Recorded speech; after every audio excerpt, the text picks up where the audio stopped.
I've been a professional music producer now for almost 8 years, and over those years, there have been a lot of lessons that I've had to learn the hard way. There have been mistakes that I've made. There have been things that I ended up learning, but maybe just took me a little bit too long to learn. And so I wanted to make a quick little video about 5 things that I wish I would have known earlier in my career, because I feel like they would have helped me progress even faster and get to where I am now, maybe a little bit sooner. So we're gonna dive into those in 1 second, but before we do, you're watching Make Pop Music. My name is Austin. If you like this video, we have weekly videos where we talk about music production, songwriting, music business, so make sure that you subscribe to the channel. We really appreciate it, and leave a comment down below and let us know what you want to see. Other than that, head over to our website, makepopmusic.com, after this video. You can support us over there, grab a bunch of free downloads as well. But let's talk about things that I wish that I knew earlier in my career. The first lesson that I really had to learn the hard way is you have to know exactly how you want to handle your booking when you start taking on paid projects. So when I transitioned from kind of just doing this on the side as somebody who just makes a little bit of extra money every now and then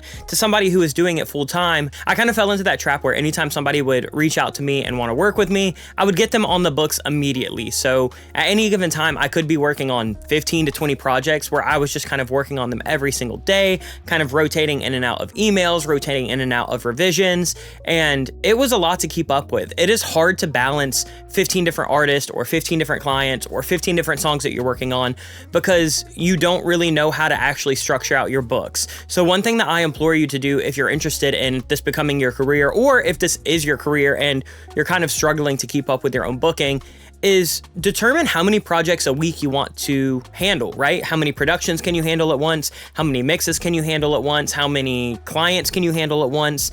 And then essentially just kind of create a rotation system where, like right now, I don't want to produce more than like probably a song or two a week, because if I start doing more than that, I'm splitting my attention between too many people and I'm not focusing on a project. Other than that, I really want a project to only take a couple of weeks. If I have a project that's getting extended, maybe I'll tell that artist, hey, this is taking a little longer than I expected to get files back from you. I'm gonna push you down a little bit because I have other people to move up.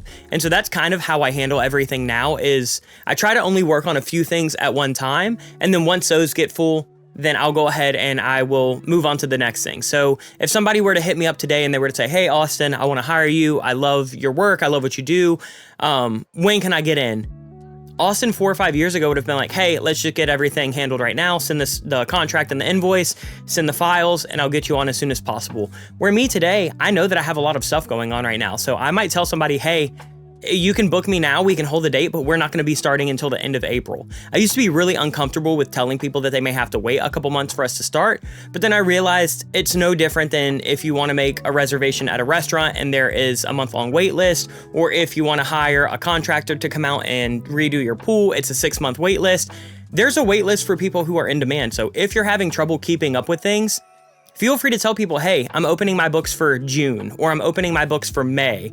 You don't have to slide everybody in immediately. You can get their invoice and you can get their contract and everything handled so you can save those dates. But any artists that you might want to work with should understand that they can't just immediately slide in and get to work ASAP. I guess that kind of leads me into the second point that I took way too long to learn, and that is that you don't have to take every project that's offered to you. I understand that when you're getting started producing and when you're trying to fill up your books and when you're trying to build up your portfolio, you may want to take any project that's offered, because at the end of the day, money is money, right? You have bills to pay, you have, food to put on the table, and I understand that completely. But I will say, I got stuck in the trap, and I see a lot of people get stuck in the trap where they're taking every single project that gets offered to them for way too long. There was a point in my career where my demand was decently high. I was getting 50, 60, 70 inquiries a month to work with me, and I was taking almost all of them. And some of those people weren't serious about making music. Some of the songs I didn't really like as a demo. Some of the artists I, honestly didn't think even really had the potential to get the song out there. And so I spent a couple years working on way too much music that only got 500 streams here, 1,000 streams here, 1,500 streams here. And there's nothing wrong with working on that at all. But once you get to the point where you have to start being a little bit more selective, you have to realize that there are going to be projects that you can't take or that you don't want to take. So now when I'm taking on a project, I have to kind of check off a couple criteria. Do I have a good vibe with the artist? Is it somebody that I can communicate well with? Is it somebody who I kind of like what they're already doing? Is it somebody that I think I'm going to click well with? And then other than that, do I like the song or the idea of a song that they want to work on? Is it in a genre or style that I like? Is it, is the demo sounding really, really good already? Do I like that artist's voice? Do I like that artist's image? Do I think that that artist actually has a chance to get that song to take off? Because at this point, I've worked on so much music over my career. I'm trying to work on projects that I think can actually propel me forward more than just paying an invoice at the start and at the end of the project. We're all going to do that for years. That's totally understandable. I really, really can empathize with people that are booking everything because they have, money to make and food to put on the table. But after a couple years, you should start getting to the point where you can start, weeding out some people. You can start taking on more serious projects. You can raise up your rates a little bit. And I don't think that you should wait as long as I did, because I spent way too long making way too much music that, to be honest, probably never even really saw the light of day, just because I was trying to get invoices paid and food on the table. The third thing that I wish I knew way earlier in my career was you have to understand that when you're self-employed, when you're a freelancer like this, all the money that you make has to be spread a million different ways, right? So for my first couple years, I wasn't putting money aside for taxes. I wasn't keeping track of all of my expenses. I didn't realize that the money that I make gets cut down by a fraction, because there are just so many things that when you're self-employed, you have to end up covering. So, for example, let's just say you make $100,000 in projects in a year, right? Out of that $100,000, you're going to get taxed on that. So probably 25%. It could even be more depending on what state you live in. So bam, there's, 20, 25 grand right off the top that you're not going to have. Then you have your expenses. For anybody making that money, you're probably going to have things like you have to pay your health insurance if you're self-employed. You have to pay all of your PayPal fees. You have to pay your website fees. You have to pay out independent contractors that you hire. You have to pay for all of your music gear. You have to pay for all of your subscriptions. You have to pay for the actual space that you're in. So again, we're talking anywhere between $15,000 and $20,000 of expenses in a year. And that's if you're doing it the kind of cheap, DIY route. And then outside of that, there's just little things, like you have to save up money. If you're a freelancer and you work for yourself, you should be putting at least 10 to 20% of your monthly income into savings, because you never really know if you're going to have a bad day or if you're going to have a bad week, or if you get sick and you can't work for a month. So if you don't have a savings, you're kind of screwed. And that's one of the biggest things I see when people go full time or when they're trying to make a career out of this, is they immediately think, oh, I'm making good money, but they're not keeping in mind their taxes. They're not keeping in mind their expenses. They're not keeping in mind their, savings. And that's not counting living expenses, like outside of your business. Like you have rent to pay, you have a car payment, you have car insurance, you have food, you have gas. So, just because you might clear $100,000 in invoices in a year, after you spend all that money on the business, you pay your taxes and you put a little bit in savings, we're talking maybe $60,000. And that's $60,000 at a normal job. That would be kind of what you make, right? Like when you go get a job at an office, they tell you, hey, you're going to make $70,000 a year, and you understand that your taxes are going to be taken out of that. But once you see your first paycheck, you can kind of assume, okay, I know how much I'm getting paid every month. That is what I need to live off of.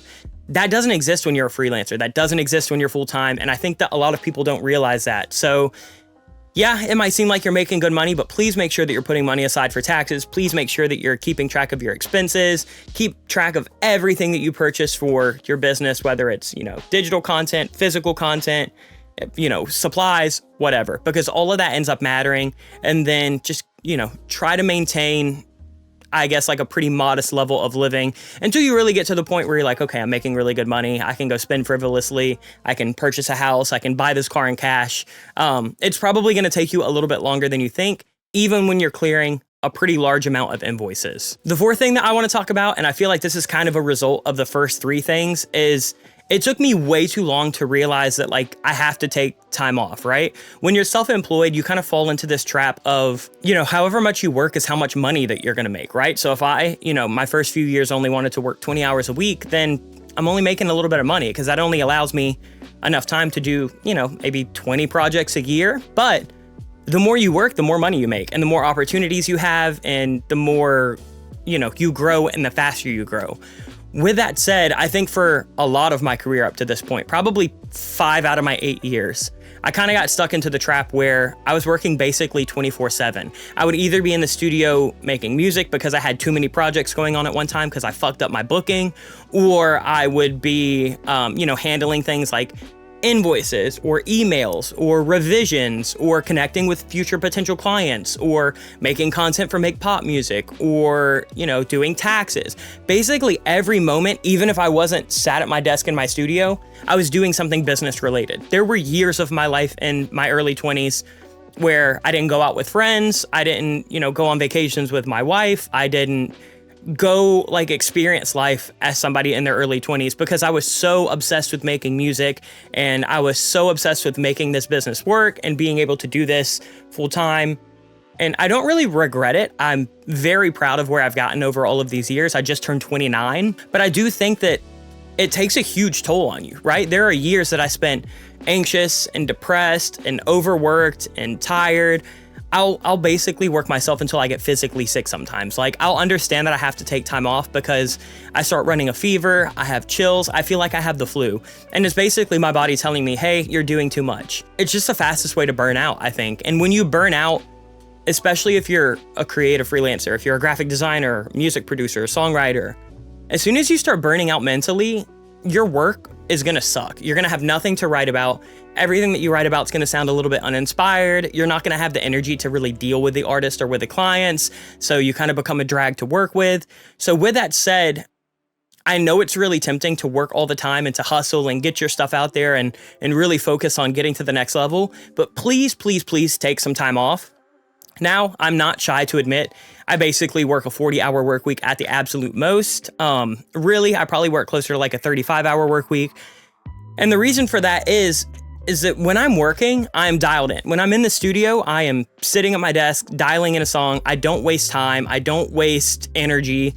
And so when I'm not at work, I don't want to focus on that. I felt really guilty about it for a long time because I felt like I wasn't even working a 40-hour work week. And I talked to my wife, who now runs Make Pop Music with me, but for a little while worked in like a marketing firm.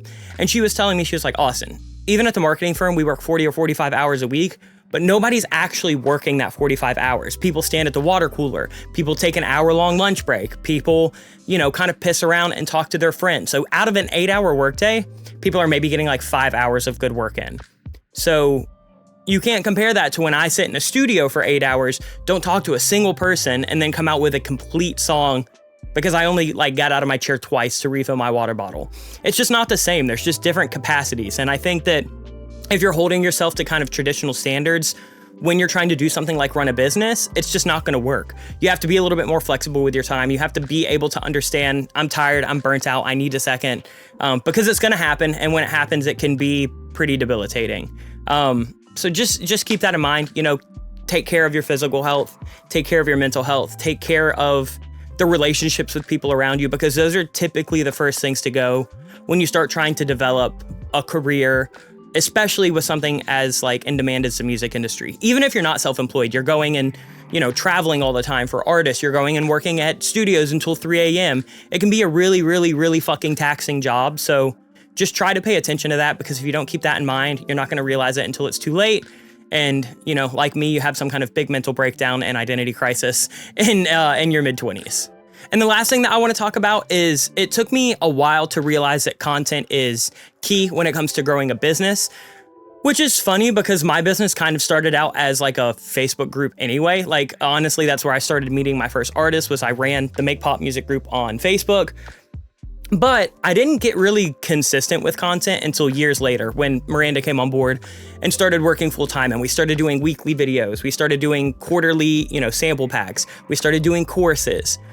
Before that, it was just kind of willy-nilly. I worked on a bunch of music, but I didn't really try to actively grow my following or my business. And I know content is kind of like a dirty word for a lot of people. I know it's something that a lot of people have an issue with, but at the end of the day, any business is going to have marketing, right? If Burger King's going to have ads on TV, lawyers are going to have, signs plastered to a bus around your city. And as music producers or songwriters or, graphic designers, videographers, it is our job to market ourselves. And unless you're on some kind of, publishing house that's basically just sending you straight out to projects, or unless you have some kind of manager who's also doing all of your social media management, it's a lot. And it's one of those things where it feels like a lot of work, but the payoff is actually huge. And I think that there are a lot of ways that you can create content. I don't think you need to be doing this where you make a YouTube video telling people about everything that you do every single week. It's worked really well for me, but that's not going to be for everybody. But I do think that everybody can at least connect with their audience, connect with their fans, connect with potential clients on Instagram or TikTok until it gets banned soon, or Facebook or YouTube. Just find a platform, find a way that you like to share your story, share your life, share your journey, share your skill.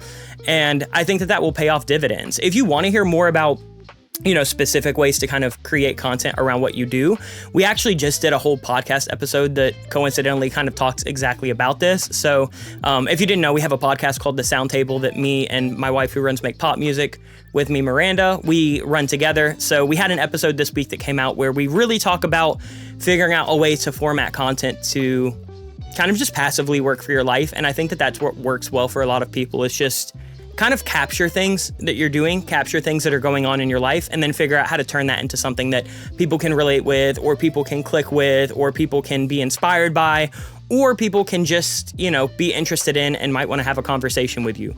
At the end of the day, I don't think marketing yourself as like a producer or a songwriter is the same as marketing yourself as like a flooring business. I don't think that you're trying to like sell yourself. I think what you need to do is attract people and get people kind of interested in what you're doing, because to me, that's worked really, really well. That's worked well for a lot of my friends and peers that have done this as, freelancers without any kind of representation whatsoever. So if you're interested in this becoming your career, you definitely should probably start focusing on content, and more importantly, consistent content, because I think it took me way too long to get really consistent. And I think that if I would have done it a few years earlier, I'd probably already be, where I'm trying to be in the next couple years. So just keep all that in mind. These are things that everybody's going to learn at different points. These are things that everybody's going to learn a different lesson, because they kind of go through them.